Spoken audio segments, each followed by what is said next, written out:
মন এবং মস্তিষ্ক এই দুই হলো মানুষের জীবনের দুটি গুরুত্বপূর্ণ অংশ।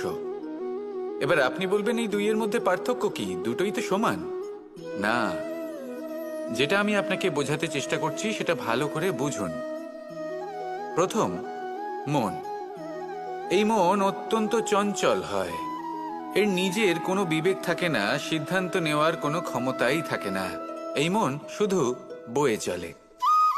আর দ্বিতীয় হলো মস্তিষ্ক, সেই অংশ যেখানে বুদ্ধির সঞ্চার হয়ে থাকে। এটা হলো জ্ঞান দ্বারা পরিপূর্ণ এবং অত্যন্ত প্রবলও হয়। বেশিরভাগ সময় জীবনের সঠিক সিদ্ধান্ত নেওয়ার ক্ষেত্রে এই মস্তিষ্কই আমাদের সাহায্য করে। সেখানেই মন মাঝে মাঝে আমাদের উচিত সিদ্ধান্ত নেওয়ার ক্ষেত্রে বাধা দেয়, কখনো সঠিক পথ থেকে সরিয়ে দেয়, কারণ চঞ্চল প্রবৃত্তি হওয়ার কারণে এটা অস্থির হয়ে থাকে। কখনো কখনো নেয়া সিদ্ধান্ত বদলাতেও এই মন আমাদের বাধ্য করে। সেই জন্য আপনি যদি জীবনের পথে অগ্রসর হতে চান, তাহলে মস্তিষ্কের সিদ্ধান্তে আস্থা রাখুন, পূর্ণরূপে নিজের সঙ্গী করে তুলুন।